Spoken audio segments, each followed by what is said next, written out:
Como es una flauta barroca. Una flauta barroca es de madera, el tubo es cónico, es decir, la cabeza es un poquito más grande y luego se va estrechando. Luego no tiene llaves, tiene una llave para el menique, para el mi bemol, pero el resto son solo agujeros. Y las renacentistas es un palo cilíndrico, un poco más delgado, también de madera, y esta sí que solo tiene agujeros. Consort significa, que lo he mencionado antes, es como familia de instrumentos. Entonces, si tú tienes un consort de flautas renacentistas, tienes la discantus, que es como la más aguda, más pequeñita, luego la tenor y la bajo.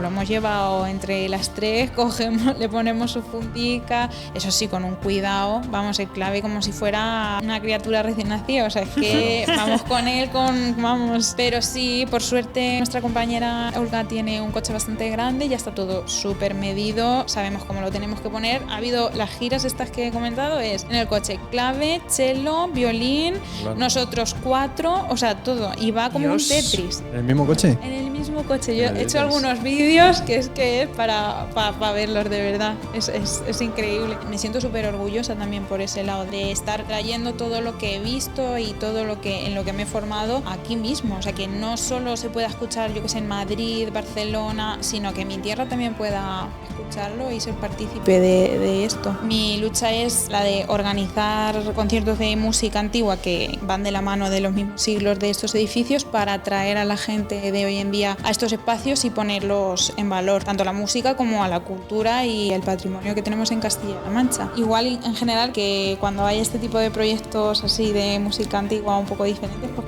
que la gente se anime a verlos y a conocerlos y a salir un poco de la monotonía y de lo que tú dices como comercial y lo que tenemos a día y que se atreva a venir a escuchar y a ver cosas distintas, porque creo que merecen mucho la pena y que nos conectan con un yo interior que creo que en estos días está desapareciendo bastante, y bueno, que vengan a sentir y a vivir.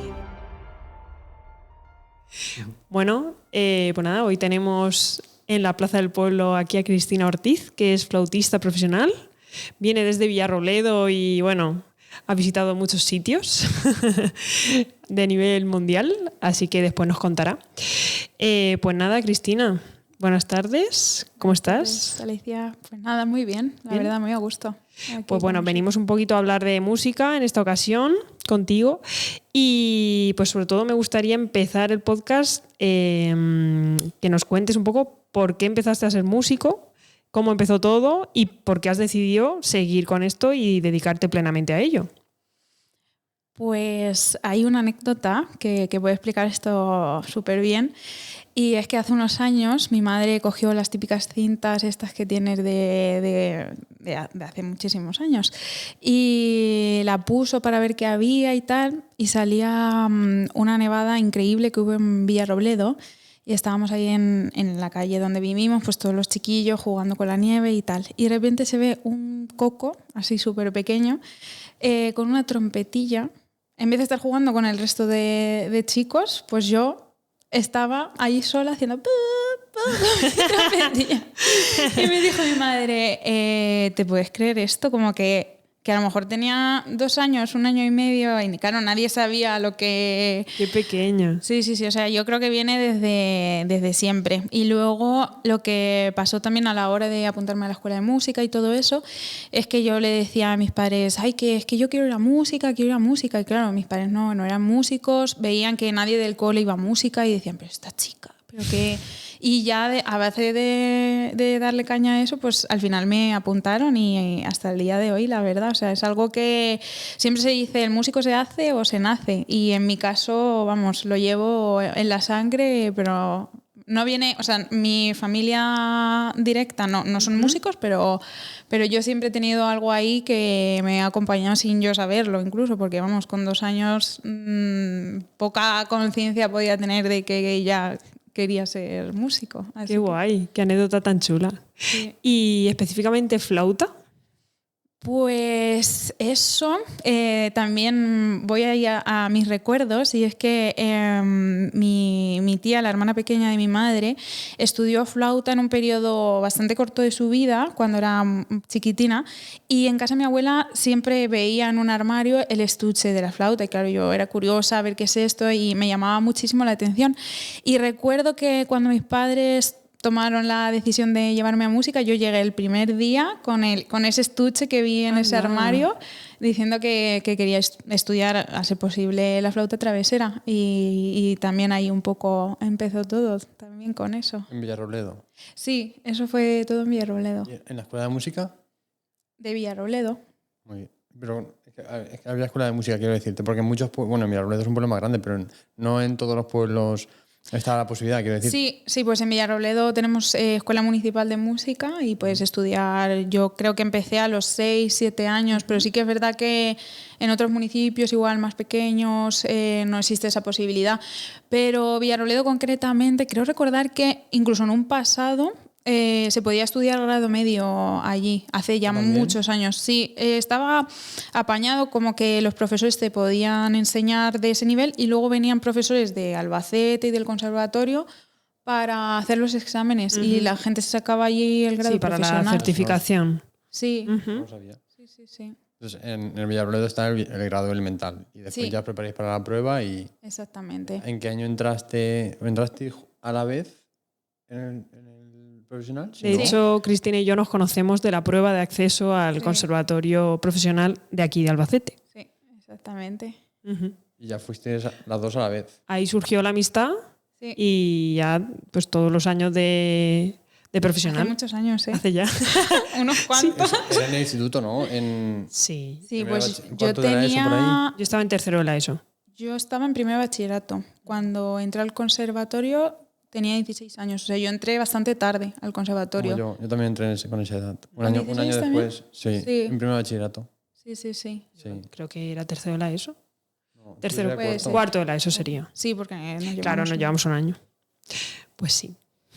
Y eso, segunda etapa segunda por llamarla segunda, después del elemental, el medio. ¿Cómo la recuerdas? Del instituto, las tardes aquí. Esa época fue durita. Al menos los 2 primeros años de combinar bachillerato y el conservatorio.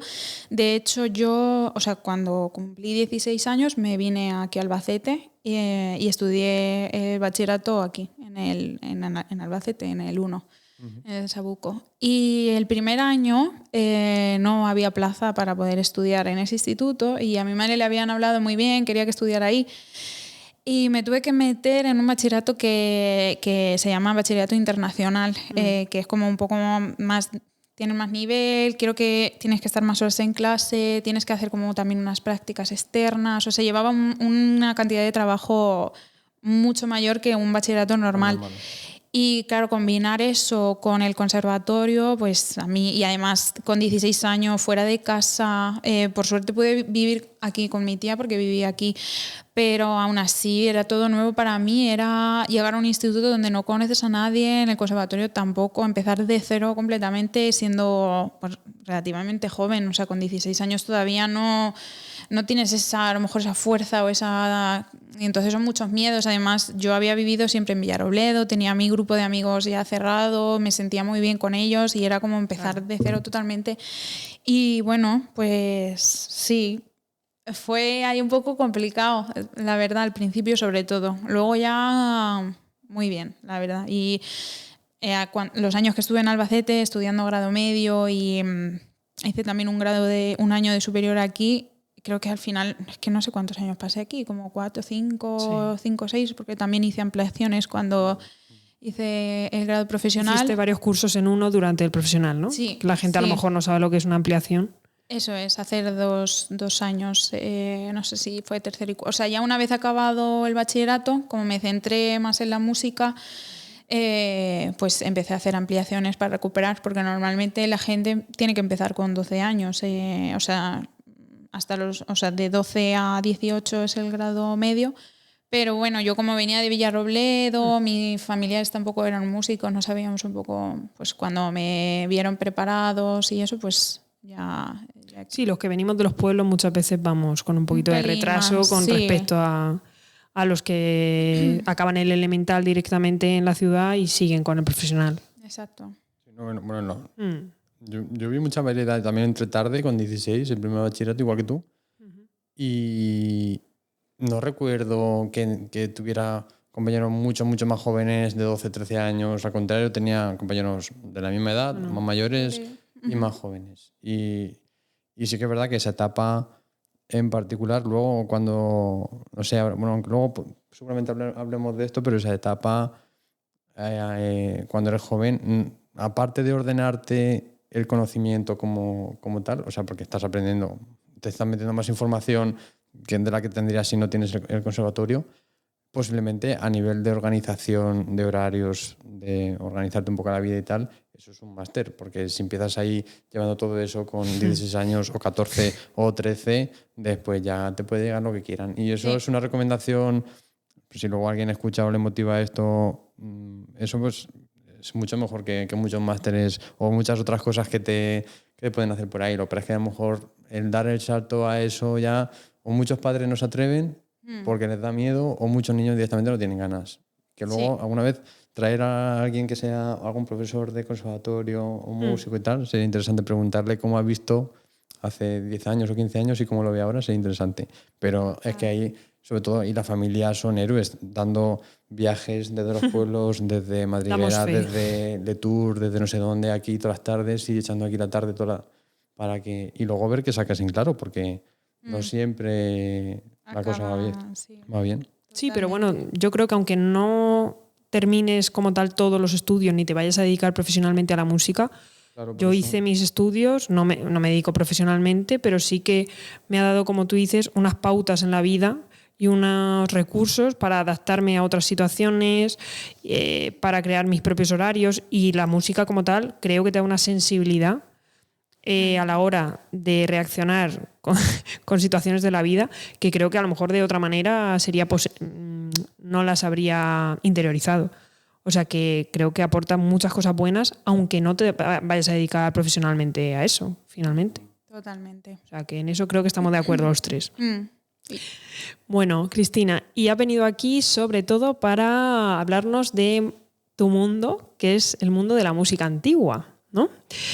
Yo creo que es una cosa muy curiosa. Yo no conozco a nadie más que se dedique profesionalmente a la música antigua y quiero saber un poquito tu opinión y qué es, cómo haces para intentar traer la música antigua a España, que yo creo que no está muy introducida, y sobre todo a Castilla-La Mancha, al corazón de Castilla-La Mancha. ¿Por qué la música antigua? ¿Qué es lo que te llama la atención de esta clase de música? Si cierra el capítulo entre terminar el profesional y el superior y ya te especializas en eso, si cierras ese capítulo, a lo mejor, porque yo, por ejemplo, no sé cómo llegaste a música antigua y por qué no música pop. Vale. Hiciste el superior aquí, empezaste aquí, has dicho. Y desde grado medio. Desde empezar ahí hasta terminar con la música antigua, si no lo cuentas, sería porque yo esa historia no me la sé. Vale, sí, es fácil. Mi última ampliación aquí fue hacer sexto de grado medio y primero de superior. Entonces, cuando acabé eso, era como mi año para hacer pruebas y estaba entre dos sitios, o San Sebastián, porque los profes de flauta me encantaban, ya había dado clase con ellos y para mí eran con quien quería estudiar, o Madrid, que también era un sitio que me gustaba mucho. Entonces, cuando fui a jornadas de puertas abiertas de Madrid, vino el profesor de traverso y nos enseñó el traverso porque no hay mucha demanda, la gente no suele ir al Superior de Madrid a estudiar traverso porque tampoco es algo que se conozca. Por ejemplo, a mí no me habían hablado que existía esa posibilidad. Y claro, yo me quedé así y dije, ¿pero esto qué es? O sea, es que, ¿cómo es posible esto? Flautas históricas, el traverso... Me enamoré, o sea, directamente fue un flechazo. Luego también se hizo aquí un proyecto que venían músicos especializados de música antigua. Se hizo como una pequeña orquesta con gente del conservatorio, profesionales, y montamos un repertorio con ellos. Nos enseñaban también un poco y claro, yo en ese ambiente estaba diciendo, wow, yo tenía a Lopker Splengling, si lo digo bien, que es la profesora de pico del Conservatorio Superior de Música de Madrid, estaba tocando conmigo. Y claro, yo le preguntaba de todo, en plan, ¿qué es el inegal? ¿Este trino por qué así? ¿Esta articulación cómo la haces? O sea, yo quería como aprender mucho más. Y a lo mejor mis compañeros del conservatorio que también estaban tocando decían, pues qué aburrimiento esto, es que no me gusta nada, y yo no entendía por qué a mí me hacía vibrar tanto y a otras personas no. Entonces, eso junto cuando vino el profesor de Traverso a mostrarnos fue como, es que esto me llama, o sea, esto yo no lo sabía y, o sea, me está encantando. Y entonces dio la casualidad de que la prueba de San Sebastián y la de Madrid coincidía y tenía que elegir sí o sí. Y al final elegí Madrid porque podía hacer las dos especialidades. Y me fui a Madrid y allí estudié el superior de flauta travesera, entré en flauta travesera, pasé a segundo porque aquí había hecho primero en Albacete y pude empezar el primero de traverso a la vez. Entonces hice flauta travesera y traverso barroco en el mismo tiempo, por así decirlo. Acabé en 2018 flauta travesera y en 2019 traverso. Me quedé un año más para acabar. Terminar ese año de decalaje. Sí, exacto. ¿Y es una especialidad como tal, igual que flauta travesera? Sí, en Atocha concretamente hay departamento de música antigua y hay, o sea, no solo se estudia traverso, se puede estudiar flauta de pico, clave, cuerda pulsada, violín barroco, viola, cello barroco, viola da gamba, o sea, hay un montón de instrumentos. De hecho, yo creo que Madrid y Barcelona son los sitios donde el departamento de música antigua es más grande, que eso luego a la hora de hacer cámara, de hacer orquesta, claro, pues si hay más instrumentos, pues tienes más... Luego allí te puedes mover con quien tú quieras, puedes crear tus grupos como quieras, entonces si hay más instrumentos y más posibilidad. Y bueno, para mí fue una decisión que cambió totalmente el rumbo de mi vida, porque si me hubiera ido a San Sebastián, es que era... Flauta travesera normal. Claro, hubiera hecho solo eso y quién sabe dónde podría estar ahora mismo, pero absolutamente no hubiera entrado en el mundo de la música antigua. Creo, igual sí, pero no de esa manera, porque al final estudiar la carrera fue un impacto totalmente que ha marcado mi vida. Absolutamente. Los primeros años fueron, sobre todo el primer año, bastante complicado porque, claro, tienes que aprender otra técnica, otras digitaciones, otros instrumentos. No solo estudias traverso barroco, que es como el instrumento principal, pero también se estudia música del Renacimiento y tienes que tocar flautas renacentistas. Luego, un poquito más adelante, en el periodo clásico, tienes que tocar la flauta clásica. Las hay de diferentes llaves. Entonces, todo es relativamente nuevo. Sí que tienes el control del aire y muchas cosas, pero en otros aspectos. Y claro, yo pasaba, al hacer las dos carreras, igual estaba en quinteto, en clase de quinteto, y a la hora siguiente tenía consort, renacentista. Y entonces eso es un cambio bestial. Pero eso también te hace ser como muy versátil, porque es que lo haces o lo haces, porque es que las clases y los horarios son esos y te ha tocado así y te gusta. O sea, es complicado, pero cuando te gusta es como que te adaptas. Tienes que ser como camaleón y hablar dos idiomas totalmente distintos, porque una vez ya que te metes es que no tiene nada que ver una cosa con la otra. Es que yo no lo sé. ¿Cómo es una flauta barroca? Pues una flauta barroca es de madera. El tubo es cónico, es decir, la cabeza es un poquito más grande y luego se va estrechando.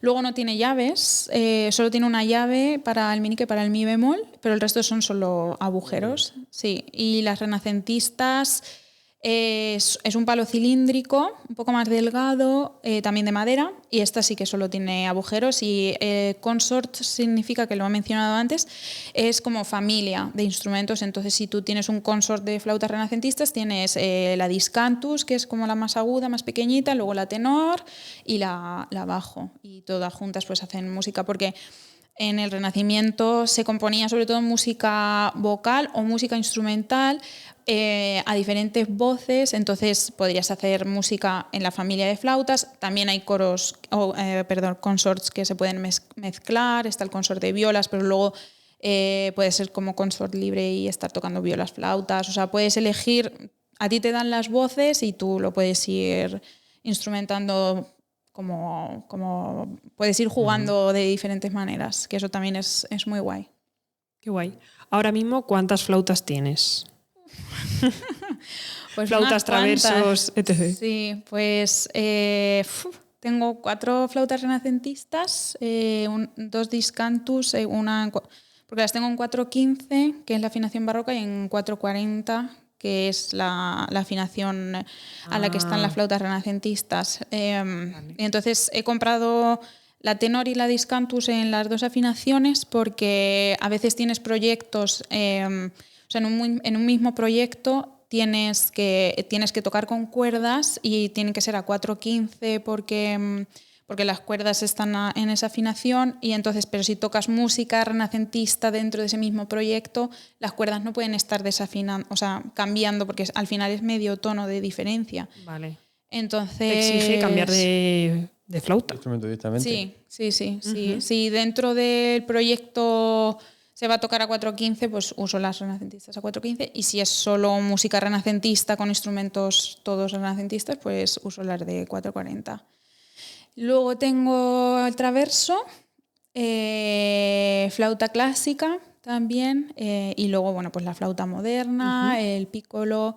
Y la última adquisición, porque es que me ha dado la locura de comprar flautas, me he comprado también un whistle irlandés, que es como una flauta de pico, pero más pequeñita, para tocar música irlandesa también, porque están saliendo cositas también de ese tipo de música y yo no me puedo resistir a una flauta. Bueno, antes de preguntarte un tema sobre las flautas, aclarar por si alguien escucha esto y no sabe nada, 4/40, 4/15, aunque yo lo de 4/15 no sabía ni que existía. ¿Y por qué no 4/13? Pero bueno. Eso es una muy buena pregunta. Bueno, que a lo mejor técnicamente me lo corriges, pero es cuando se afina a los hercios a los que se afinan todos los instrumentos para que estén todos como es que no sé cómo llamarlo, sí, pero en la misma afinación, en la misma frecuencia, ¿no? Exactamente, porque si no sonaría cada uno en una frecuencia distinta y la armonía no cuadraría. Entonces, por eso siempre antes de los conciertos hay que afinar con el piano, para quien esté más familiarizado con música que no sea histórica. Pero sí, se estableció 4/15, o sea, la afinación de la música más antigua, por así decirlo, se regía por los órganos de cada ciudad. O sea, no es que, o sea, se ha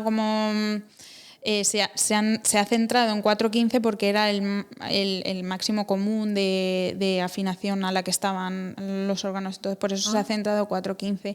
Pero en verdad, los flautistas de la época disponían como de distintos cuerpos en la flauta, entonces si iban a un órgano que de repente estaba a 3/92, pues le ponían otro cuerpo. Si estaba a 4/13, como tú has dicho, pues sí. Y hay algunas flautas también que en la última parte de la flauta, lo que es el pie, tienen como una pieza que gira para poder ajustarlo, sí. ¡Hala!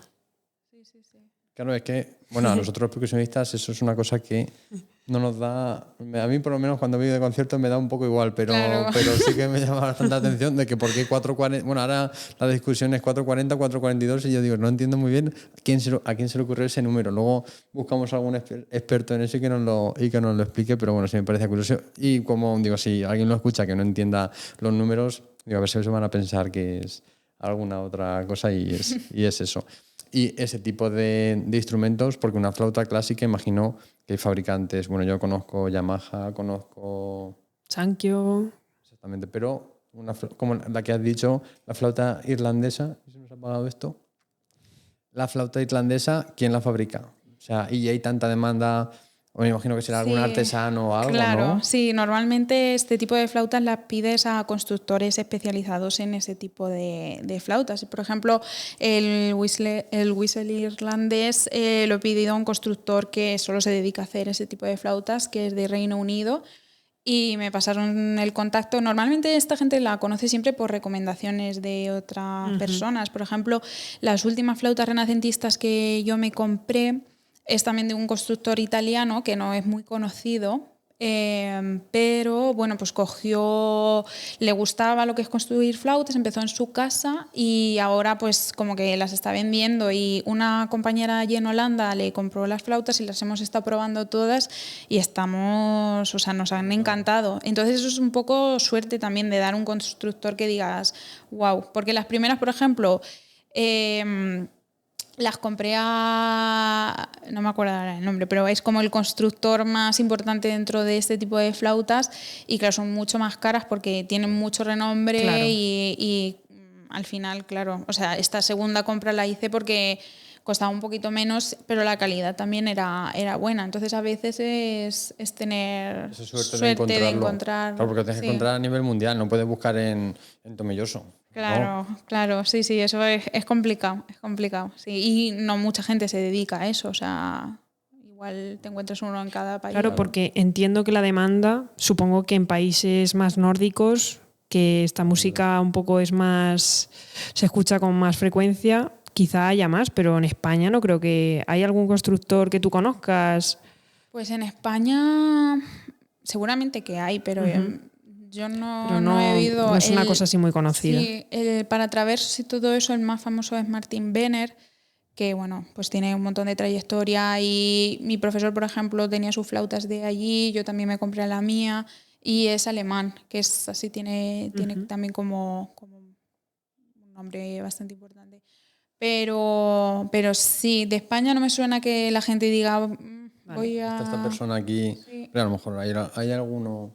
Igual puede ser. En su garaje de Férez haciendo Traversos y no lo sabemos. ¿No? Quién sabe, seguro. Es posible. Habría que probarlos. Yo estoy dispuesta, la verdad. ¿Y tú ahora mismo disfrutas o prefieres tocar antes música antigua, traverso y tal, antes que música más moderna, con la flauta travesera moderna? ¿O es algo delicado? Es delicado, es una pregunta un poco delicada, la verdad, porque, bueno, lo que veníamos hablando antes, que al final somos músicos y yo qué sé, o sea, a mí cualquier tipo de hacer música es que me va a gustar, pero sí que tengo que decir que tengo como una predilección muy grande por la música antigua. También, no sé, es un género que a mí personalmente, y creo que a más gente que tocamos este tipo de música, a mí me hace sentir bastante libre. Porque sí que es verdad que, digamos, a partir de la segunda mitad del siglo XVIII, siglo XIX, los compositores en las obras son como mucho más específicos, te escriben absolutamente todo lo que quieren, tanto de dinámicas, de articulación, incluso del afecto que tienes que darle a la música. Y sin embargo, en la música barroca, renacentista o un poco más tardía, clásica, no hay tanta exactitud en la partitura, y es como que dejan al intérprete un poco más de libertad. También tenemos a la mano un montón de tratados también donde nos formamos para poder interpretar esa música correctamente, no como nos venga al aire, pero esas nociones son las que luego a ti te dan la libertad en la partitura para poder tomar decisiones como intérprete que igual una partitura de siglos posteriores no te la da. Entonces, esa sensación para mí es que no la puedo describir porque es increíble. Y cuando tú estás estudiando una partitura, vale, pero cuando tienes que además tomar decisiones en grupo a nivel camerístico, ¿qué hacemos aquí? Todos iguales, y esta articulación ahora aquí, y aquí vamos a hacer un eco de repente, o esta frase la vamos a hacer como mucho más legado. O sea, eso una partitura más moderna te lo va a dar y lo tienes que hacer así porque es que lo pone. Y en el barroco yo creo que eso es lo que a mí más me hace conectar con esa música, ¿no? La libertad que da. Se nota la pasión con la que lo transmite. Y de hecho eres miembro fundador de varios grupos, ¿no?, de música antigua. Uno de ellos es Polimnia y el otro es Efímera. ¿Cuál de ellos? Cuéntanos un poquito la trayectoria, cómo empezó, de dónde surgió la idea de montar un grupo de música antigua, de qué está formado y de dónde sois, más o menos. Vale. Pues Efímera es mi grupo de toda la vida, como el que dice. Y este se formó pues precisamente en el Conservatorio de Madrid. Pues estábamos allí todos estudiando y pues siempre nos une la amistad, pero sobre todo la música. Nos conocimos allí y empezamos también porque bueno, queríamos ir a concursos, a darnos a conocer y todo eso. Vale. Y nos formamos todos juntos allí, que eso fue maravilloso, porque pudimos además formarnos con profesores como grupo, no solo como individuos, y entonces ahí a lo largo de los años también se creó ya como una familia, o sea, ya es que somos como hermanos y es increíble. ¿Y qué instrumentos son los que forman el Pues Efímera? grupo somos 4 y somos flauta, violín barroco, violonchelo barroco y clave, que es como es como la formación, bueno, a ver, con cuerda también sería, pero es como una formación bastante sólida y que te da muchas posibilidades porque tienes 2 melódicos, luego el continuo con el clave y puedes tener un doble continuo con el cello. Continuo es Bajo continuo, el ¿no? bajo, exactamente. O una tercera voz con el cello también. Hay partituras que son a trío, que son como 3 melódicos y luego una voz de bajo y aparte el continuo, y hay otras que son como 2 continuos y el bajo continuo. Pero da como mucha posibilidad. Y luego también dentro del grupo, yo que sé, hemos hecho conciertos que toca igual una sonata para violín, la flauta descansa, o se toca según el repertorio, según ya pues nosotros nos vamos moviendo. O sea, no siempre tocamos música de cuarteto como tal, sino que hay muchas más posibilidades. Los 4 os formasteis en el Conservatorio Superior de Madrid y los 4 sois españoles, ¿entiendo? Sí. Vale. Sí. ¿Y habéis hecho conciertos por España, fuera? ¿Cómo? Sí, prácticamente desde que empezamos todos los años hemos tenido actividad. Los comienzos, eso, pues sobre todo en concursos y dándonos a conocer, ganamos algunos, estuvimos tocando para Radio Nacional, para Clásica por uno de estos premios, que fue una experiencia, la verdad es que súper buena. Y luego, pues, tocando en festivales también todos los años, hacemos también en la Universidad Complutense de Madrid un taller una vez al año también para la gente de musicología y de organología de allí, entonces vamos a tocar, mostramos un poco los instrumentos y bueno, aunque después sí que cada uno nos hemos ido a una parte del mundo a estudiar, lo bonito que ha sido de mantener este proyecto y de que hoy en día siga activo, yo creo que pese a todas las circunstancias, es lo que prevalece y que seguimos luchando. Ya casi todos hemos terminado de estudiar. Yo estoy recién aterrizada en España y nos queda el clavecinista que está terminando el doctorado, que ya acaba también este año. Estamos como deseando de acabar todos para ya como centrarnos y coger como la dinámica del grupo mucho más fuerte con todo lo que hemos ido cosechando en estos años, claro, de juntarnos ya una vez, de por fin terminar de claro, los porque estudios. Entiendo que sacar un concierto, un festival adelante, cuando cada uno está casi en una parte del mundo, debe suponer mucho esfuerzo por parte de los 4. Sí que lo es. De hecho, bueno, pues eso, siempre que hay algo, estos años, por ejemplo, que yo he estado en Holanda, pues es de venirte previamente, de ensayar durante muchas horas concentrado, porque claro, no puedes estar aquí cada semana viniendo a ensayar, sino que el trabajo se concentra en unos días de trabajo y luego el concierto. Entonces, sí, es algo que se tiene que ver como de antemano, tienes que fijar bien las fechas, comprar los vuelos, que todos coincidamos, luego siempre hay hay algún problema por allí, pero bueno, al final todos los problemas se van solucionando y bueno, va saliendo las cosas, entonces. ¿Dónde habéis tocado aquí en España? Pues aquí en España hemos tocado en Extremadura, por aquí por Castilla-La Mancha también, en Madrid. Porque cuando dices festival, entiendo que es un festival de música antigua, sí, ¿no? Porque la gente a lo mejor piensa festival tiene otro concepto, ¿no? De festival, los macrofestivales que se hacen ahora. Claro. Un poco por aclarar eso. Sí. ¿Cómo es? ¿Os juntáis con otros grupos? ¿Cómo es? Claro, porque ¿quién lo promueve? Pues a ver, existe un trabajo del grupo que es mandar a cascoporro a todos los sitios donde tal, pero luego también te pueden llamar, pero normalmente es, o sea, no solo un grupo joven, sino que los grupos grandes también, o sea, te están mandando la información de qué producto tienen para ofrecer en los festivales. Entonces, es un trabajo que tiene que ser del grupo, más que sí que de alguna vez nos han llamado, pero es más que tú estés mandando la información de lo que tienes a ofrecer. Y bueno, pues claro, durante estos años que hemos estado todos estudiando fuera, pues tampoco puedes mandarlo a muchos sitios porque no sabes si vas a tener la posibilidad de estar. Entonces, pues hemos ido yendo un poco donde nos han ido llamando, si alguna vez hemos echado algo, pero en verano normalmente. Y bueno, luego también hemos hecho durante prácticamente todos los años, menos creo que este año, en verano, que es cuando en verdad todos podemos coincidir, siempre hacemos como una mini gira por Castilla-La Mancha, por pueblitos, en iglesias y todo eso, que nos sirve para juntarnos y también para ofrecer. Siempre hemos apostado también como para acercar la música antigua igual a sitios que no tienen la oportunidad de escucharlo, y la verdad es que en todo momento se nos ha recibido súper bien, súper bien. O sea, ahí también hemos sido un poco decir, igual en verano no hay muchos festivales, ¿de qué manera lo podemos hacer? Pues oye, llamamos a ver si les interesa, si tal, existe esta iglesia, conozco este pueblo, y ahí también ese trabajo también lo hemos ido haciendo durante estos años. Sois vosotros mismos quienes os tenéis que vender un poquito, ¿no? Sí. Vale.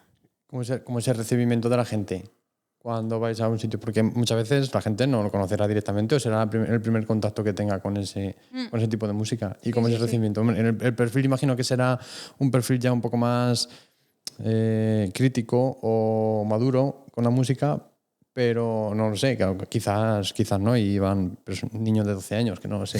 ¿Cómo es? Sí, a ver, normalmente este tipo de conciertos suele ir gente más mayor o más madura. También se ve algún joven por ahí de vez en cuando, y yo espero y deseo que cada vez vengan más, porque creo que es algo que merece bastante la pena.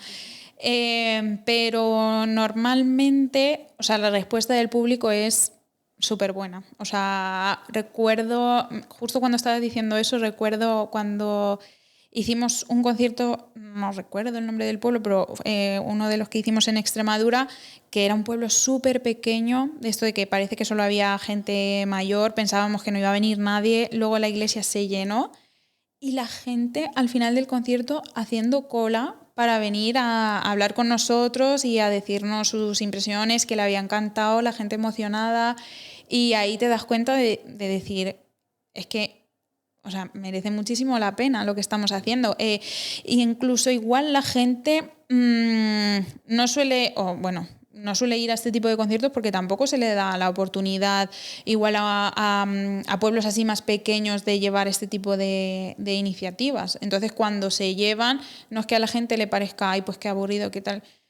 Yo creo que la música antigua tiene mucho que ofrecer y mucho que decir, y que incluso gente que no la ha escuchado nunca o que no tiene idea llega a conectar con lo que estamos haciendo y con lo que estamos contando a través de la música, porque después de los conciertos la gente responde bastante bien. O sea, esa sensación cuando acabas un concierto y viene gente del público que ves que igual no tiene ni idea de música, que le has llegado, a lo máximo que puedes aspirar a la hora de organizar este tipo de conciertos. Realmente yo creo que en la sociedad hay una carencia de música de este tipo, porque al final todo está tan comercial, todo es reggaetón, pop y tal, ¿no? Que a la música, o sea, la gente joven es la que más le llega, al final es lo más comercial. Pero sinceramente creo que hay espacio para este tipo de música que nos llega al alma. Yo cuando os escucho o escucho esa clase de música me da mucha paz, y la verdad es que yo creo que debería haber más hueco para grupos como vosotros. Pues sí, la verdad. Con Polimnia, por ejemplo, el otro grupo que has comentado, que este se ha creado un poco después, este se ha creado en Holanda en los años que he estado allí.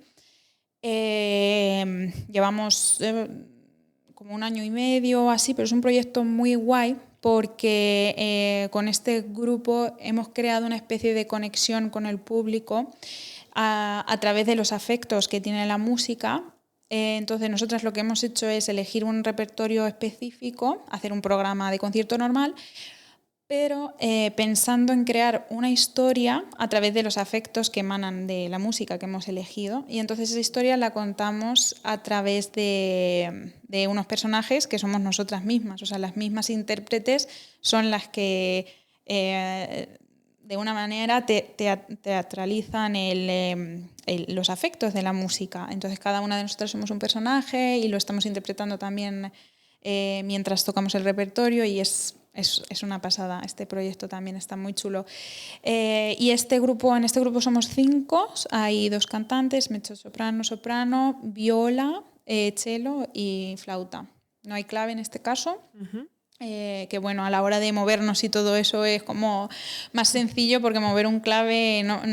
La logística se complica, ¿no? Mover un clave y además tienes que buscarlo en destino, imagino, ¿no? Si vais a tocar en tal sitio, buscar uno allí. No es viable llevarlo, ¿o sí? En nuestro caso, o sea, en el otro grupo, en Efímera, de que hablábamos antes, que sí que tenemos clave, siempre llevamos nuestro clave. ¿Y cogen un coche? Sí, lo tenemos ya como súper medido. Además, cada año, claro, hemos ido mejorando. Llevamos juntos desde 2016, 2017 y todos los conciertos hemos tocado con el clave, que en este caso es de nuestro clavecinista, pero vamos, es el clave Efímera. Está en la sede de Villaverde Bajo, que es como un pequeño estudio que tiene la violinista de nuestro grupo. Y de hecho, él está ahora súper liado con el doctorado, hasta en Bolivia, en México, en un montón de sitios. Y nosotros hemos seguido haciendo conciertos y nos lo hemos llevado entre las 3, le ponemos su fundica, eso sí, con un cuidado, vamos, el clave como si fuera una criatura recién nacida. O sea, es que vamos con él, vamos. Pero sí, por suerte, nuestra compañera Olga tiene un coche bastante grande, ya está todo súper medido, sabemos cómo lo tenemos que poner. De hecho, ha habido las giras estas que he comentado, es en el coche clave, cello, violín, nosotros 4, o sea, todo. Y va como un Tetris. ¿En el mismo coche? En el mismo coche. Yo he hecho algunos vídeos que es para verlos de verdad. Es increíble. Y nosotros tan contentos a rodar para allá. Donde nos llamen cabemos, sabemos. Tiene mérito. A nivel de vuelos y tal sí que se complica ese transporte, aunque también imagino que el resto de instrumentos también es complejo, pero un clave en particular... ¿A nivel de...? Claro, si tenéis que coger un avión. Sí, no, en avión no. Cuando me refiero a transporte en coche siempre es a nivel nacional, a nivel de España. Claro, dentro de España. Con el otro grupo quería decir. Claro, el otro grupo no tiene clave. Ah, vale. Claro, entonces por eso he dicho que la logística... Esa es la clave. Sí. La logística es más fácil, aunque el proyecto es como tiene un poco más de... O sea, no es que sea más complicado, pero al final teatralizar algo a la vez que estás interpretando, bueno, pues tiene lo suyo, pero la verdad es que hemos estado trabajando bastante durante este periodo que hemos estado en Holanda. He tenido la suerte de coincidir con compañeras allí que son increíbles. Julieta Quevedo, que es la soprano del grupo, es también la que ha dirigido todo un poco a nivel de escena y todo eso, porque tiene nociones de teatro. A mí el teatro me gusta también un montón, pero ella ha sido como súper correcta siempre con eso y ahí hemos estado luchando para sacarlo adelante. Yo creo que es un proyecto que también que dará mucho que hablar. Ahora, claro, está reciente, es algo, lo hemos estado moviendo pues desde que empezamos, lo estrenamos aquí en el Festival de Música Antigua de Villarrobledo el año pasado. Luego hemos hecho algunos conciertos en Holanda también y queríamos ver sobre todo la diferencia entre estrenarlo en un país y en otro, porque la gente no es la misma. Eso es muy interesante. Sí. Pero la respuesta del público fue bastante parecida, o sea, de decir que llega y tú lo ves nada más que... O sea, cuando estás tocando sientes que la gente del público se da cuenta de lo que estamos haciendo y está siguiendo la historia y que lo entienda a la perfección. Y eso ya es como... Claro, porque cuando tú estás tocando, tú intentas... plasmar esos afectos en la música, pero ya si se lo estás diciendo con los gestos, con lo que está pasando en el escenario, es que, vamos, y eso llega seguro a cualquier tipo de audiencia, que es un poco también lo que teníamos. Era un poco arriesgado también, de hecho yo lo presenté como mi proyecto de fin de máster y mi trabajo de investigación un poco. Bueno, un poco, no, entero. O sea, me he dedicado en cuerpo y alma en ello y tenía un poco de miedo porque, claro, el Departamento de Música Antigua de La Haya es como uno de los departamentos más importantes de música antigua a nivel mundial, más pioneros, y digo, una idea tan rompedora o tan nueva, ¿cómo lo van a coger? Absolutamente genial, o sea, les ha gustado muchísimo. Y claro, verme respaldada por un departamento con tan consolidado, para mí ha sido como, ya, vale, estoy haciendo las cosas bien, no sé si esto es un poco loco o no, pero si estas personas me han dicho que, wow, ¿qué más se puede pedir? Es que, entonces, bueno, ahora lo que toca es pues venderlo, que estamos ahí en ese proceso de hacer un buen dossier, también hicimos vídeo y un poco pues organizar todo para mandarlo a cuantos más sitios mejor. Qué guay. ¿Y sois todas chicas? Sí. ¿Las integrantes de dónde en Polymnia, son? Sí. ¿De dónde son? Pues... Porque en La Haya entiendo que La Haya, que es en Holanda, es todo muy internacional. Al final, mucha gente de todo el mundo que quiere estudiar música antigua va ahí, como si fuera la sede. Sí, es increíble, la verdad. Y es como el departamento de música antigua más grande que yo haya visto. O que, bueno, la gente lo dice, que es que hay todos los instrumentos, de cada instrumento hay, pues que para que os hagáis una idea, por ejemplo, en Madrid estudiábamos como 3-4 personas traverso y aquí hay 14 personas estudiando traverso. O sea, al año, entiendo. Uh-huh. O sea, es como bestial. Y eso os hablo de traverso, pero en cada instrumento es lo mismo. O sea, es una brutalidad. Y sí, pues al final es increíble trabajar con gente de tantas nacionalidades y tan distintas. ¿Y de dónde sois concretamente? Pues Polymnia. Tenemos... la verdad es que en Polymnia nos hemos juntado los más españoles. Ah, bien, bien. somos todas de España, menos vale. Alba, la viola, que es argentina. O sea, todos también tenemos como la lengua hispana, que no era como un requisito, pero agiliza un poco. Y bueno, a la hora de hacer un proyecto tan consolidado y tan, pues sí que facilita. Ayuda. Sí que ayuda. Aunque no hubiera ningún problema en que algún otro componente fuera de otro país y hablara inglés, absolutamente no. Pero dio la casualidad, al final también cuando hablas el mismo idioma parece que la relación es como, yo qué sé, de otra forma, ¿sabes? ¿Y la idea surgió de ti o cómo fue exactamente? Pues, a ver, la idea yo la traía de Estonia, de cuando estuve estudiando allí. Vale. Me surgió además justo cuando tenía que hacer la prueba de acceso para Holanda, porque ya te piden el proyecto que tú quieres hacer. Y entonces... Sí, yo estaba en la grabación de uno de los conciertos de Carl Philipp y claro, cuando estás en una grabación tienes que tocar el concierto, o sea, día y noche, muchas tomas, muchas veces, tienes que guiar a la orquesta y entonces se me originó en la cabeza como contar una historia a través de esa pieza del concierto que tenía que grabar. Vale. Y se la conté a los componentes de la orquesta, se quedaron como wow y de repente empezaron a entender súper bien la idea que yo tenía con esa música. Y entonces ya empecé a dar vueltas a la cabeza y dije, ¿por qué no hacer esto con toda la música histórica? Que al final toda la música que tocamos tiene afectos y vas pasando por distintos afectos, incluso en la misma pieza tú puedes sentir de repente alegría, que luego tristeza, que luego duda, que luego...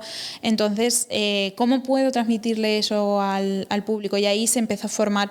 En principio mi idea era para hacerlo solo de música instrumental y contar con 2 actores que representaran la historia que estaba sonando, pero con los músicos al mismo nivel de importancia, por así decirlo.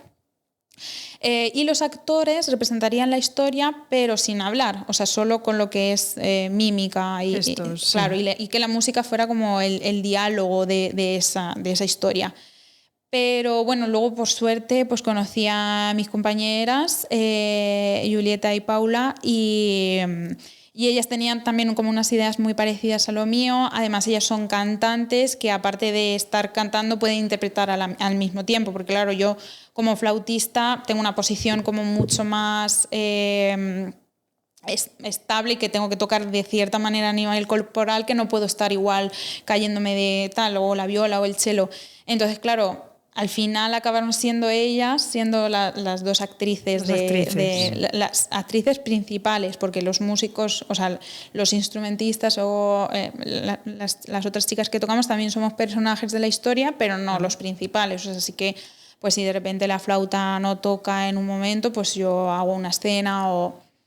Entonces jugamos, hay mucho juego, la verdad. Qué guay. La verdad es que apetece veros, ¿eh?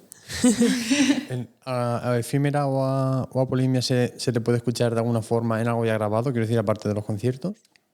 Pues si nos buscan en YouTube, por ejemplo, hay vídeos. De Efímera y más, Polimnia, el vídeo que grabamos creo que aún no está público porque están como terminándolo y todo eso, porque lo grabamos este año.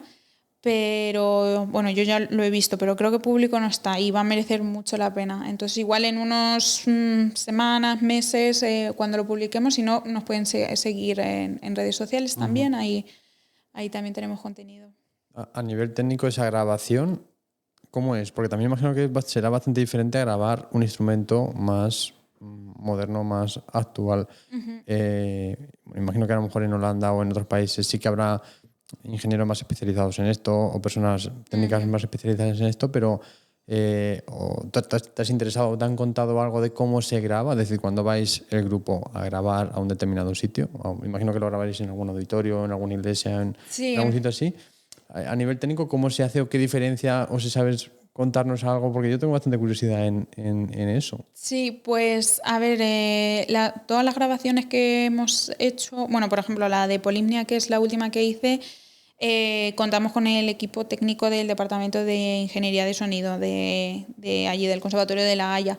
Entonces contactamos con una persona del departamento, le dijimos un poco el repertorio que queríamos grabar y buscamos un auditorio de allí para poder grabarlo.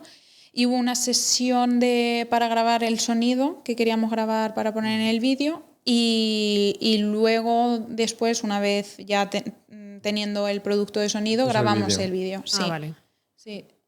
Y lo grabamos con personas distintas también, no es el mismo equipo. O sea, para sonido trabajamos con los ingenieros de sonido en este caso de La Haya, y luego para el vídeo pues contactamos con Upupa Audiovisuals, que es la misma empresa que hizo el vídeo que grabé en Estonia, que es una empresa de Edgar Pacheca que funciona muy bien.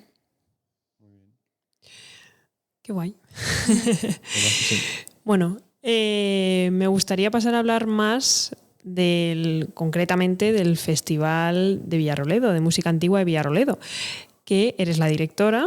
La idea surgió de ti concretamente y bueno, la verdad es que me parece fascinante que alguien tan joven, que viene de otros países, que quiera traer a su pueblo y al corazón de Castilla-La Mancha la música que tanto te apasiona, pero que no tiene ahora mismo mucha visibilidad en la sociedad. Entonces me parece un proyecto difícil de llevar a cabo y que sobre todo que te apoyen pues, las autoridades, y que al final montar un festival, una cosa es en la cabeza de uno y otra cosa es llevarlo a cabo, solicitar todo, auditorios, iglesias que te apoyen, hacer carteles, traer gente. ¿Cómo es eso de organizar un festival desde cero? Pues muy complicado, la verdad, lleva su miga. Pues a ver, es una idea que nace en 2019, ese año fue la primera edición y surgió como trabajo de fin de grado de Traverso, de cuando yo estudié Traverso. En Madrid. De cuando estudiaba en Madrid. Vale, sí, fue como mi trabajo de fin de grado, por así decirlo, y estaba centrado en cómo acercar la música antigua a sitios donde se desconoce o nunca ha habido la oportunidad de escuchar. Entonces, pues nada, en primera instancia pues hice como un estudio para verificar que no había habido hasta el momento conciertos de este tipo en mi localidad, y después pues nada, me puse manos a la obra para crear un festival, un pequeño festival, pues allí para que la gente pudiera escuchar este tipo de música. Y nada, pues así surgió un poco todo. Me puse en contacto con con Ana Simón, que es la programadora cultural de allí de Villarrobledo. La conozco. Sí, ¿verdad? Sí. Sí, y nada, y desde el primer momento tuve un sí y un apoyo bastante bueno por parte del ayuntamiento y del pueblo en general al final, porque es un proyecto que lleva mucho trabajo y lo llevo a cabo yo, pero en verdad mucha gente está involucrada en él y al final pone su granito de arena, ya sea el ayuntamiento cediendo todos los espacios, ayudándome en absolutamente todo, todas las empresas que patrocinan y colaboran en el festival, que sin ellos tampoco sería posible, que yo llego todos los años con la ilusión del proyecto a mostrarlo y vamos, es que no dudan ni un segundo en apoyarlo, y al final también toda la gente del pueblo que viene a los conciertos y que nos da su calor y su cariño y su feedback después de los conciertos y que les gusta tanto. Y empezó un poco así, aunque de verdad es bastante complicado, bastante difícil, lidias con un montón de problemas casi cada día que vas resolviendo, vas con ellos intentando hacerlo de la mejor manera posible.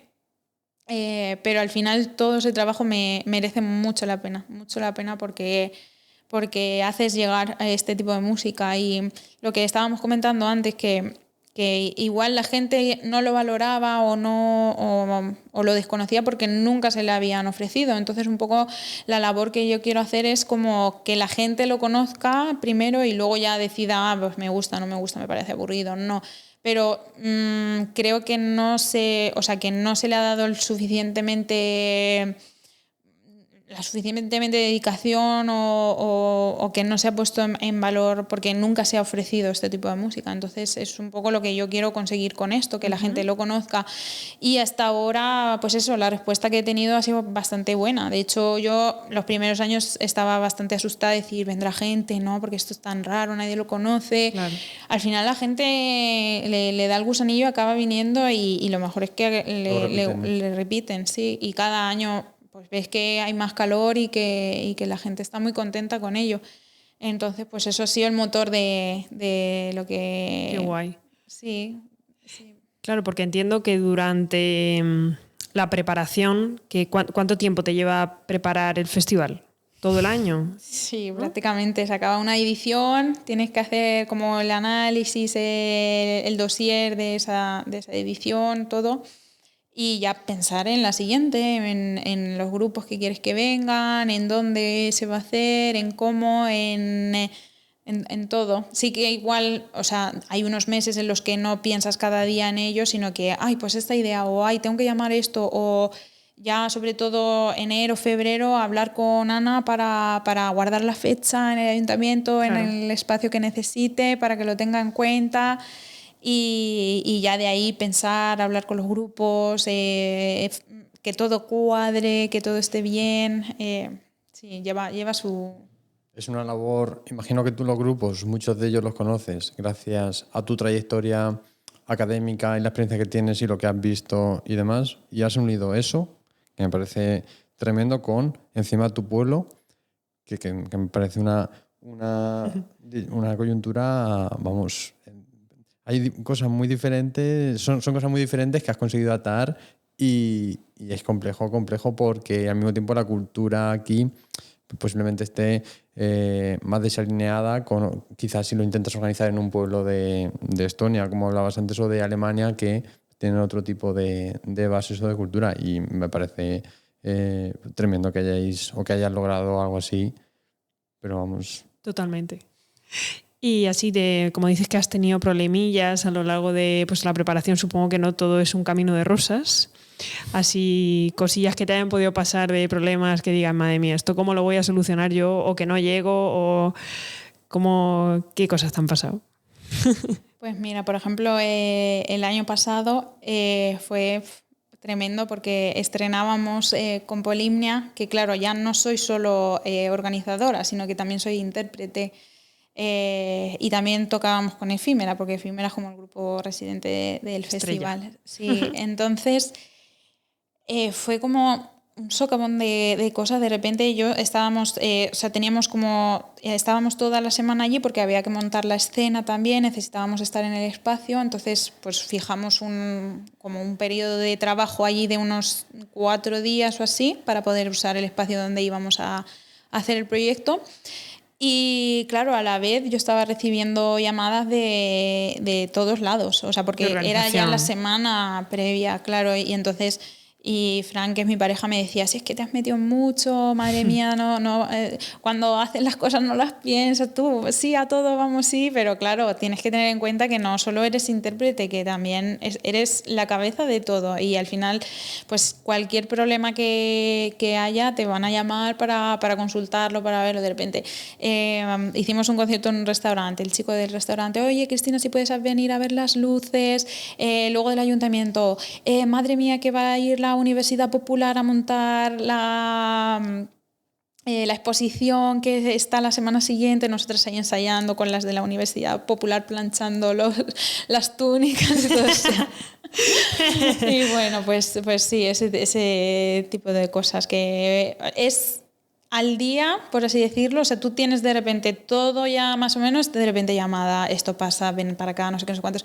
Y ya me di cuenta que era mucho. Y ya yo creo que a partir de esa edición ya tocar solo, si puede ser una vez o en un concierto, y centrarme también en la organización. Porque sí que es verdad que yo lo de organizadora o un poco gestora de todo esto es porque yo quiero, o sea, porque quiero tocar también y quiero mostrar lo que he ido viendo en mi zona, en mi pueblo, y yo me siento súper orgullosa también por ese lado de estar trayendo todo lo que he visto y todo en lo que me he formado aquí mismo. O sea, que no solo se pueda escuchar, yo que sé, en Madrid, Barcelona, sino que mi tierra también pueda escucharlo y ser partícipe de esto, ¿por qué no?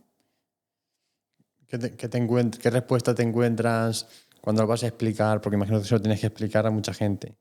¿Y qué respuesta te dan? Porque imagino que mucha de esa gente no se ha acercado nunca. Primero, a lo mejor no se ha acercado nunca al mundo de la cultura ya más... que tienes que investigar un poco, porque a lo mejor tiene otros intereses, y ya en particular, si es difícil que se acerque al mundo de la música antigua, ¿cómo se lo cuentas? ¿O cómo le cuentas? ¿Cómo se lo adaptas para que lo puedan entender y saber un poco cómo va el asunto? Vale, ¿esto te refieres más a empresas, a cuando cuento para que apoyen el proyecto? Yo me estoy imaginando que tú tienes un cartel... En cuanto a financiación y ese rollo. Y abajo te apoyan, pues imagino que mucha gente de Villarroledo, y una será Pinturas La Roda, Claro. el otro será ¿Cómo explico yo a ese sector, de ¿no? la calle Mayor, y Sí. a lo mejor esa persona pues no se ha acercado nunca, que seguramente te quiera apoyar, y encima por ser del pueblo con más motivo, Sí. pero tú le tienes que explicar, porque no es lo mismo un partido de fútbol o un campeonato de fútbol que Claro, lo entienden, claro. que cómo se lo explicas. Sí, este trabajo fue más como en las primeras ediciones, porque ahora, claro, ya he mantenido, o sea, tengo ya como unas empresas que participan y colaboran y patrocinan todos los años, entonces ya lo saben, pero ya lo conocen un poco, también han ido a los conciertos. Pero sí que me acuerdo que el primer año que yo lo pasé fatal, porque claro, era la primera vez que llegaba una empresa y decía, pues nada, que estudio música antigua y que quiero hacer un festival. Y claro, pues a ver, te escuchan, la verdad, o sea, te escuchan y lo valoran mucho. Igual no lo entienden, pero claro, ven en ti como esa pasión y esas ganas, y aunque no lo entiendan muy bien, pero al final o sea, apoyar al sector cultural no es, yo qué sé, no voy a coger tu dinero para, o sea, voy a usarlo muy bien, y les estoy vendiendo un producto y un sitio donde al final ellos también se pueden exponer, que es bastante bueno también para la ciudad en general. Entonces, aunque igual al principio no sabían muy bien qué era y todo eso, pero en general, aunque yo iba también con muchos miedos de decir, es que esto aquí no se conoce y no saben, pero sí que te escuchan y lo acogen bastante bien. O sea, yo en ese aspecto me he sentido todo el rato súper arropada por todo el mundo, o sea, porque ni el ayuntamiento ni las empresas con las que trabajamos sabían de esto, y lo acogieron bastante bien, la verdad. Qué guay. Has contado antes que en la edición del año pasado hubo un concierto en un restaurante. Cuenta eso un poco, cómo surge la idea, la gente comía, ¿no? Cenaba mientras el concierto, ¿cómo es? El día que estuvimos, sí. Sí, pero bueno, que lo cuente, Es verdad. ¿Cómo fue? Nosotros estuvimos, pero de ese concierto. La audiencia, yo quedé maravillada, vamos. Para mí fue muy diferente. Yo muy flipé. diferente a primero que también por formación profesional no consumo fuera ya del día a día, ya no consumo más porque ya estoy saturado, que eso es un problema, y cuando consumo algo pues es muy diferente a lo que estaba acostumbrado, pero estuvo muy bien, bueno, muy diferente la experiencia, estuvo muy bien. ¿Y cómo surge esto? ¿Por ti, por el grupo, por una mezcla? ¿Cómo fue esto? Pues esto surge porque yo coincidí con Gaspar, que es el promotor de esta idea de hacer como un maridaje musical entre la comida y la música. Era un compañero mío de Traverso también, que estudiaba en La Haya, y coincidimos juntos en una clase que hacemos allí que se llama Master Circle, que es como cada mes o así nos juntamos para hablar de nuestro proyecto artístico que estamos teniendo entre manos y nuestro research de investigación y bueno, un poco de todo.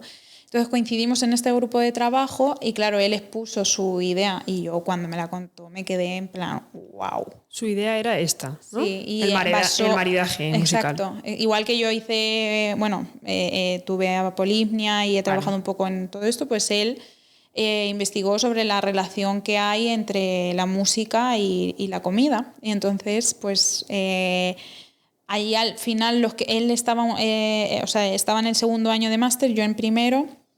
Y claro, al final del primer año los de segundo tienen que hacer como el simulacro de su exposición de defensa del research. Y claro, yo me quedé. Y yo ahí se me encendió la bombilla y digo, yo esto lo tengo que llevar a Villarrobledo, porque es que unir la música con la comida, que es que son las dos cosas que yo creo que por excelencia más gusta al ser humano, es que me pareció maravilloso. Y entonces ya él, claro, me dijo, claro que sí, las fechas, cuadramos las fechas y yo ya me puse a buscar sitio. Luego los problemas estos que surgen, teníamos un sitio, al final tuvimos que cambiar al otro porque por espacio no se podía hacer. Y bueno, toda la logística que conlleva hacer un evento de esta envergadura, contactar con el cocinero tiene que hablar con el músico para hacer el menú en acuerdo con las piezas que se va a elegir o tenemos el menú que fue más bien así en este caso, se concretó el menú y luego el Gaspar pues preparó la música. Claro, en relación a lo que se iba a comer, pues buscó piezas que tuvieran vinculación con lo que se estaba comiendo. Entonces, pues él lo explicaba un poco, se servía el plato y luego se comía el plato mientras estabas escuchando la música que iba con ese plato, sí. Sí, fue, vamos. La verdad es que fue una experiencia para los sentidos. O sea, fue maravilloso. ¿El sitio inicialmente quiere decir que no era ese restaurante o que no era esa ubicación? Iba a ser, el restaurante, sí. Iba a ser en otro. Sí, y al final... Vale. Al final no, pero allí estuvo fenomenal. Estuvo, vamos, sí. Estupendo. Quedamos maravillados. Fue increíble. La comida, vamos, con Javi, el chef, yo... O sea, mis respetos, porque es que cocina genial. En Casa Lorenzo, maravilloso, la verdad. Guay. Funcionó súper bien. Y lo dejaron todo súper bonito. O sea, yo estaba en un sueño. Dije, madre mía, no te creas que esto lleva mucho trabajo, pero cómo disfruté esa noche. La disfruté muchísimo. De cara a la edición de este año, cuéntanos, ¿hay alguna novedad? Pues este año, bueno, será en octubre. Empezamos el 11 de octubre en Villarrobledo. Y hay una novedad bastante, bueno... Importante, ¿no? Importante, sí.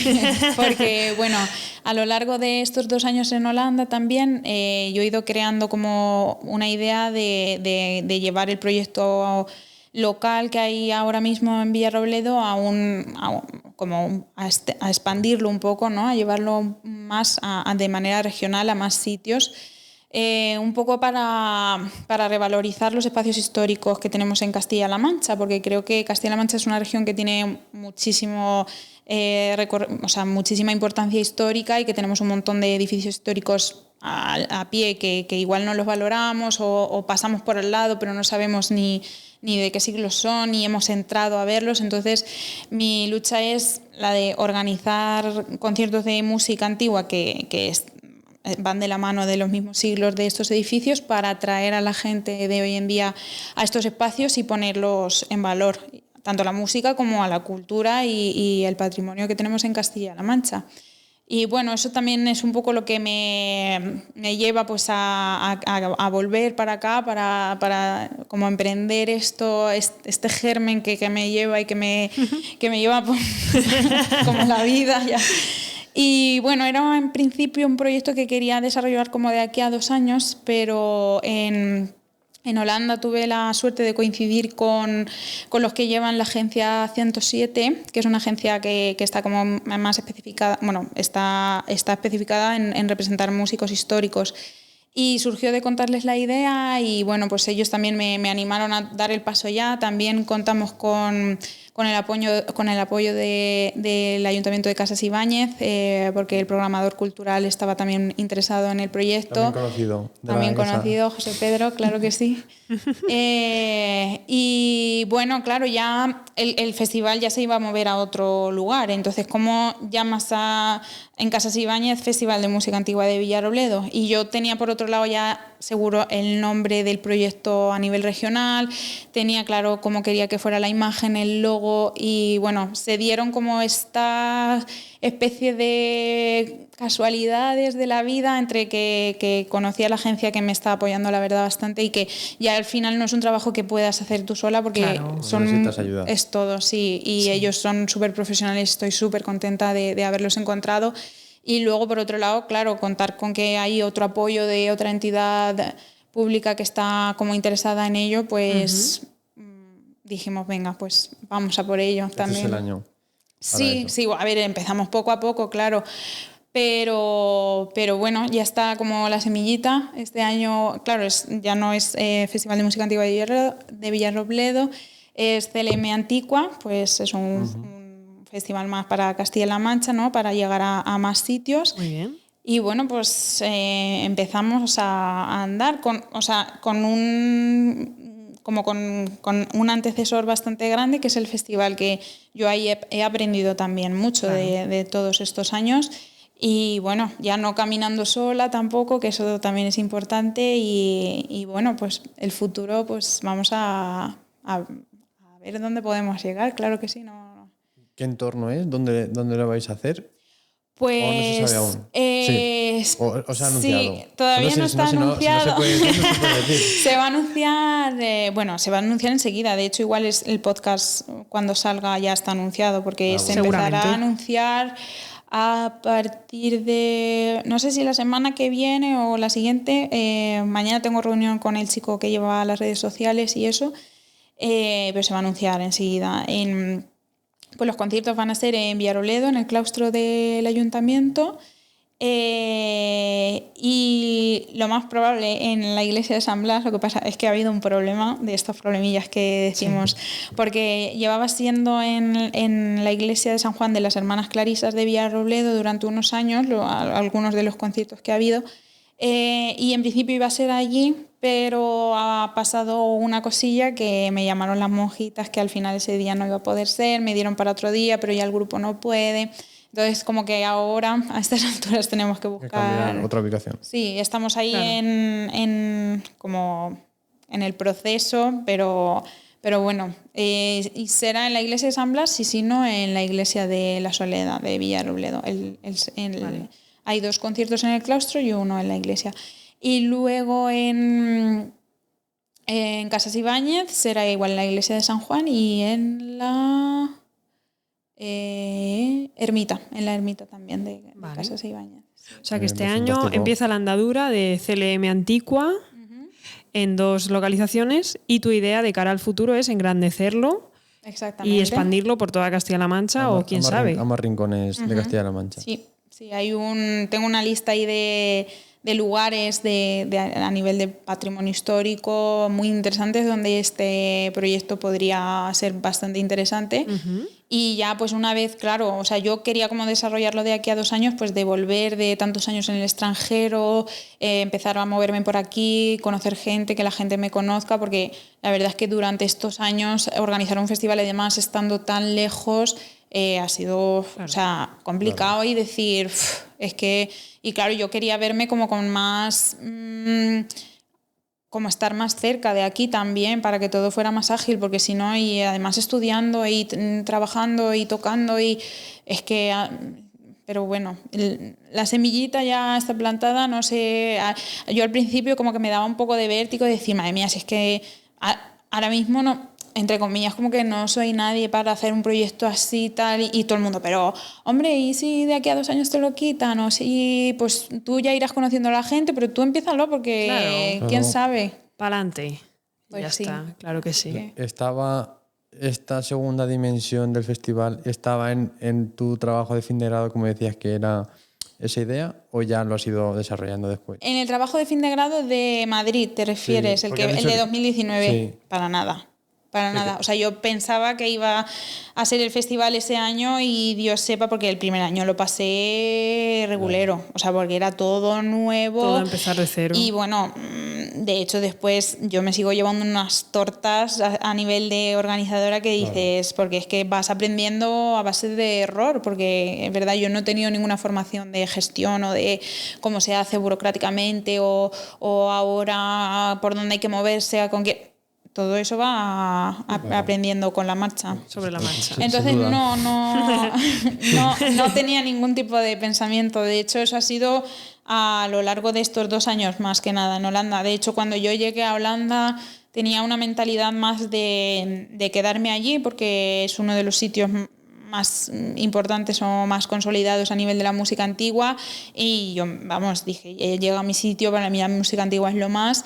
Y bueno, pues de vivir allí, de las experiencias que he ido teniendo, pues al final de esta trayectoria por allí, como que me vibra más o me nace más ser como un poco pionera en mi tierra y poder acercar todo lo que, como os he comentado antes, lo que he visto y lo que he vivido, que quedarme allí a buscarme la vida en algo de lo mío también, pero sabes que sería como, allí ya está todo hecho, por así decirlo, o sea, allí no vas a descubrir nada, y yo qué sé, me hacía más ilusión estos proyectos que igual son más complicados, porque es como... No, desde luego para ti es complicarte la vida, entre comillas. Exactamente, sí, pero es lo que más me vibra en este momento, y entonces... te mueve. Y Sí. tienes más recorrido.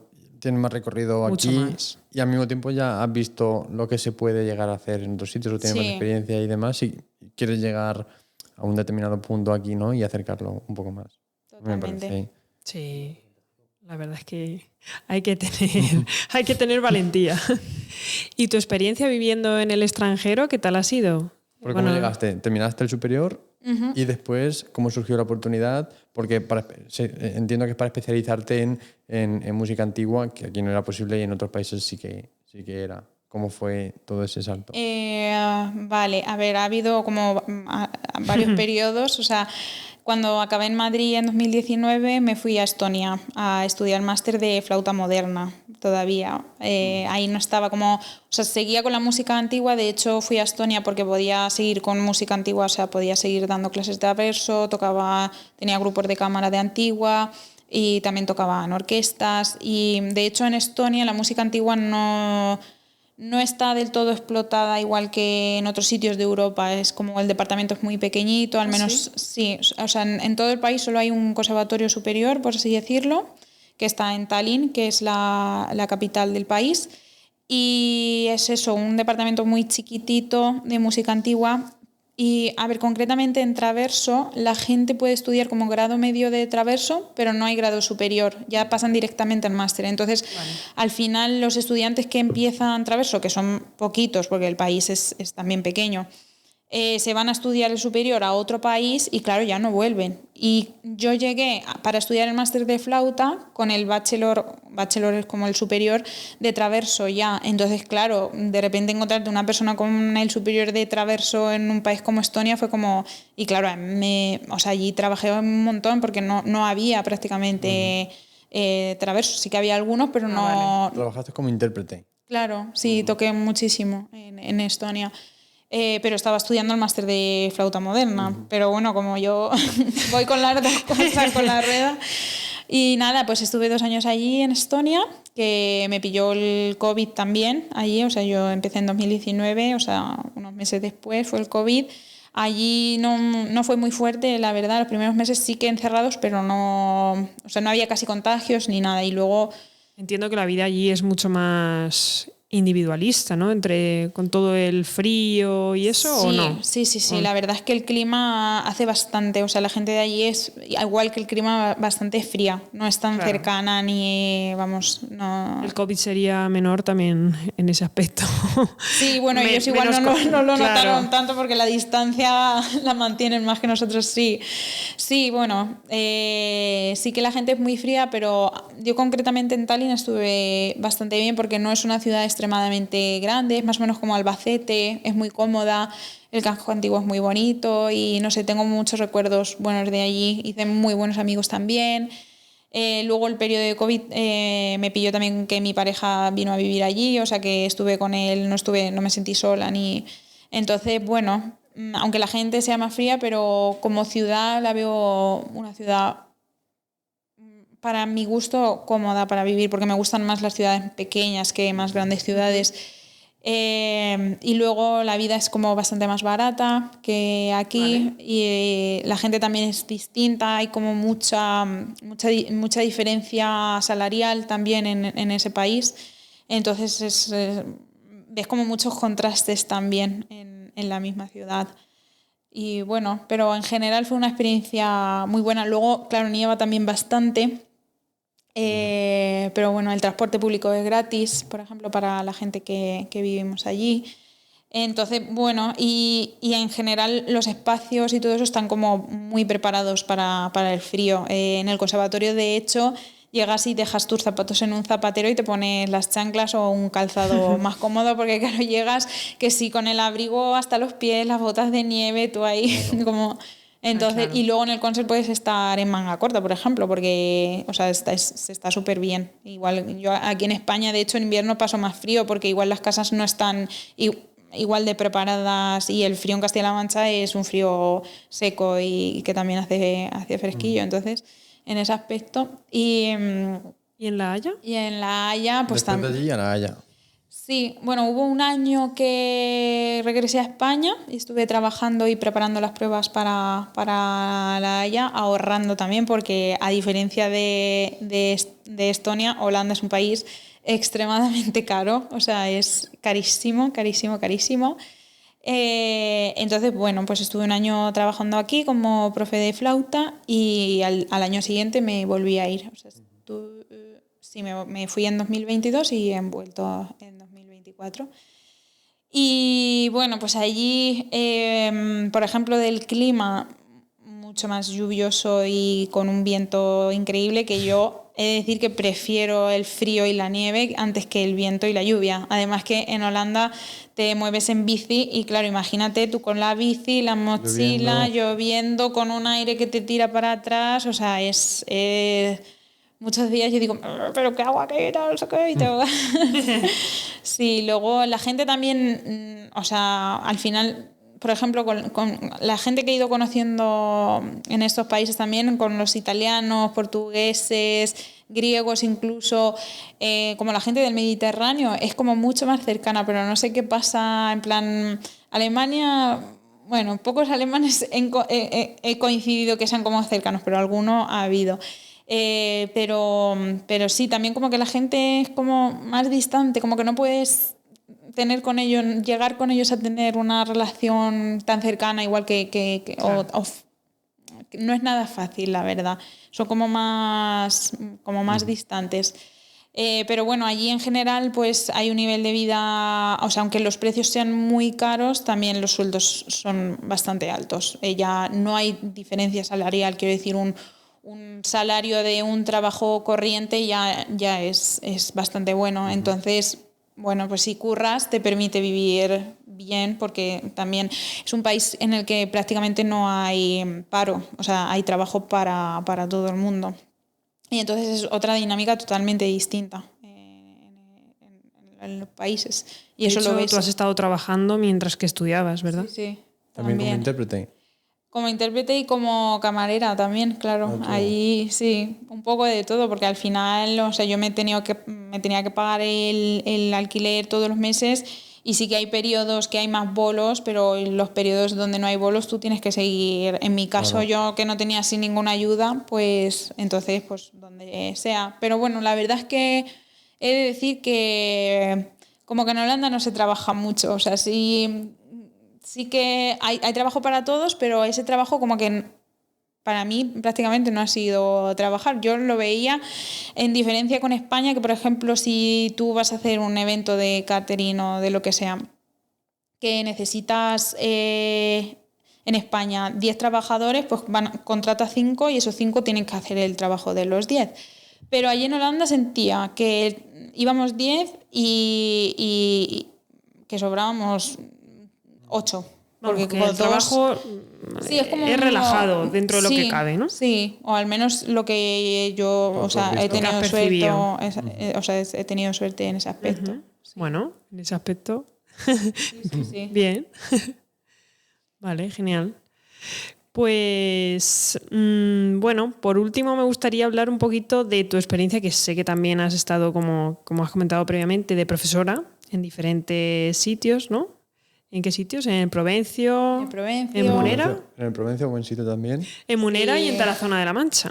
Bueno, todo buen sitio. 3 sitios. Has sido profe de flauta, ¿no? Sí. En las escuelas de música respectivas. Sí. Pues desde que me fui a estudiar a Madrid, prácticamente, creo que fue en 2015, 2016, entré en la Escuela de Música del Provencio. Igual recuerdo cuando entré como que en la carrera tampoco te preparan para ser profesora. O sea, tú estás estudiando para ser intérprete y tocar la flauta muy bien, pero no te enseñan a enseñar. Y pues al principio, pues eso, bastantes miedos y decir, ¿sabré yo hacerlo y tal? Pero bueno, la verdad es que con eso también bastante bien. No sé si porque yo he tenido que trabajar mucho pues a lo largo del grado profesional y todo eso para tener una técnica como para arreglar algunos errores que tenía previamente y demás. Entonces como que eso me ha hecho saber cómo educar a una persona que va a empezar desde cero correctamente, y la verdad es que lo disfruta también mucho. O sea, fue un periodo que me encantó.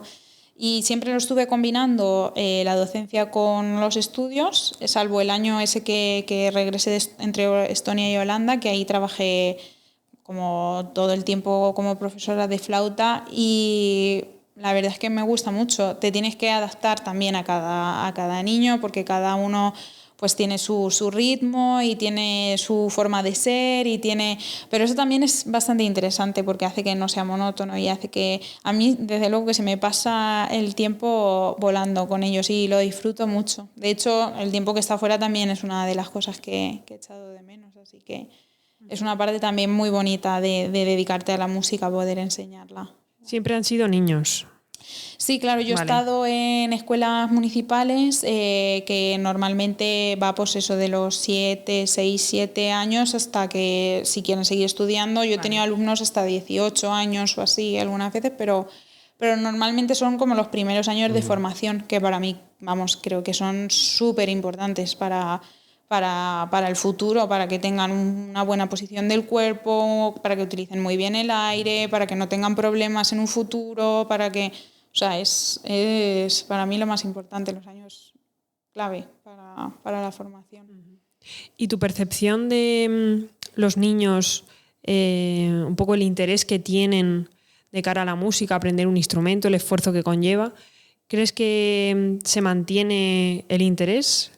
O sea, supongo que hay... Sí, porque, bueno, si tú crees que se mantiene el interés por aprender un instrumento, con el esfuerzo que ello conlleva, con respecto a hace unos años, quiero decir.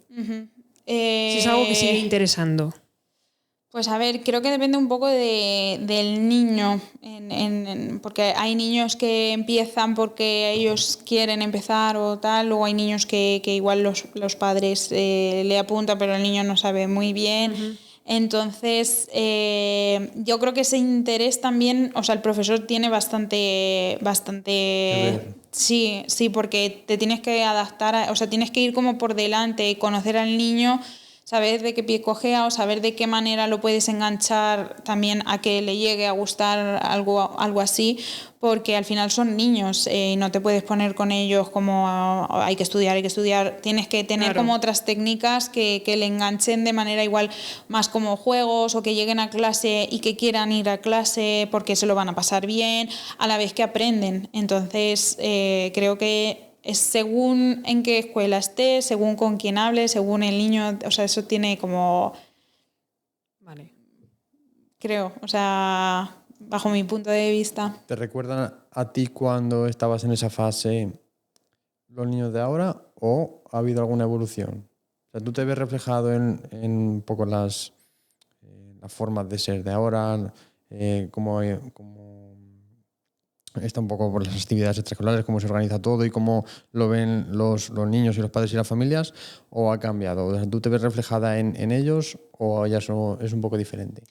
Pues, a ver, yo creo que ha cambiado bastante la sociedad sobre todo, o sea, no me refiero ya solo a mi época desde que doy clases hasta ahora, que creo que igual no ha pasado extremadamente, aunque han pasado bastantes años, pero lo veo sobre todo, por ejemplo, en la banda municipal de música de Villarrobledo, de la juventud que entró cuando yo entré, que claro, era mucho más pequeña que cuando empecé a dar clase, a la juventud que hay ahora. Ahí sí que he visto un cambio bastante grande, porque yo recuerdo cuando yo entré en la banda o los chicos que entramos en mi generación, que es que estábamos deseando ir a los ensayos, deseando de que haya un concierto, y ahora es como que si ya tengo un examen es como que ya no voy, o si he quedado para el partido, o como que antes lo dabas todo por eso y era algo que al final tienes que sacrificar cosas y es algo que se hace en conjunto.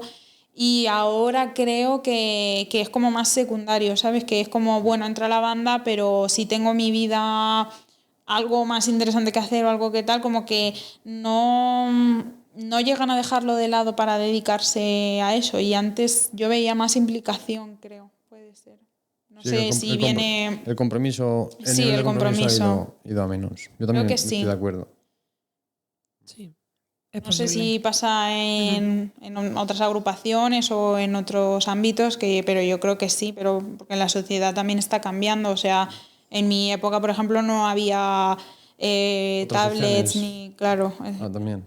Que todo va evolucionando y es distinto. Y es va distinto, cambiando, sí. claro. Vale.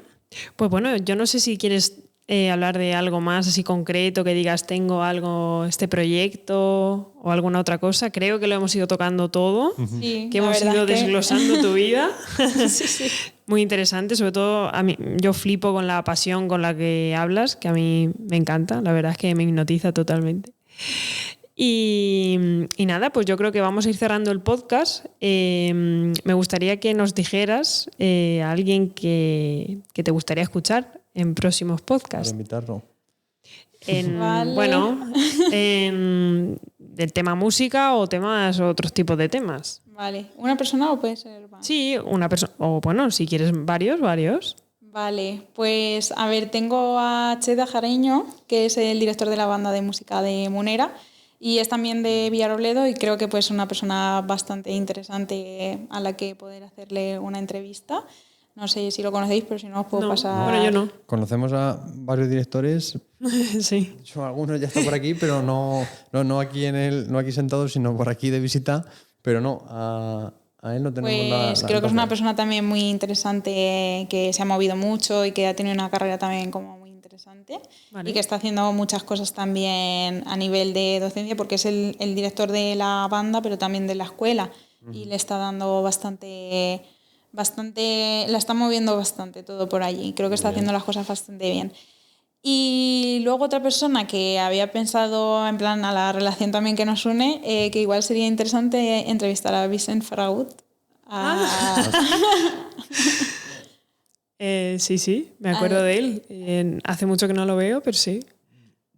Al director bueno, de... Sí, es que estaba recordando, porque bueno, Vicent fue de los tres profesor de banda. De banda. Sí, Y yo estaba recordando que después, en mi segunda fase en el Conservatorio de Alicante, estuvo ahí también, viviendo fases, pero porque creo que tenía un tema familiar, no me lo sé muy bien, pero la última vez que lo vi ya no fue en Albacete, sino después bueno, en podemos Alicante. intentar localizarlo y Lo que nos podemos cuente intentar su vida. sí. ¿Sabes si sigue trabajando o no? Yo creo que en Albacete no. No, en Albacete no, en Albacete no. Pero no sé si por allí, por su tierra, seguirá. Es que no sé, igual hace ya unos años, porque yo no estoy muy puesta en redes sociales, pero me pareció ver como que ponía información de que seguía haciendo algún concierto. Pues lo contactaremos. Sí, podemos contactarlo. Yo creo que sería interesante. Genial. Pues, ¿alguna cosa con la que quieras, un mensaje con el que quieras cerrar el podcast? Pues igual en general que cuando hay este tipo de proyectos así de música antigua un poco diferentes, pues que la gente se anime a verlos y a conocerlos y a salir un poco de la monotonía y de lo que tú dices como comercial y lo que tenemos a día y que se atreva a venir a escuchar y a ver cosas distintas, porque creo que merecen mucho la pena y que nos conectan con un yo interior que creo que en estos días está desapareciendo bastante y bueno, que vengan a sentir y a vivir cosas distintas. Qué guay. Pues muchísimas gracias, Cristina. Ha sido un auténtico placer. Igualmente. Tenerte aquí en la Plaza del Pueblo y ha sido una maravilla. Muchísimas gracias.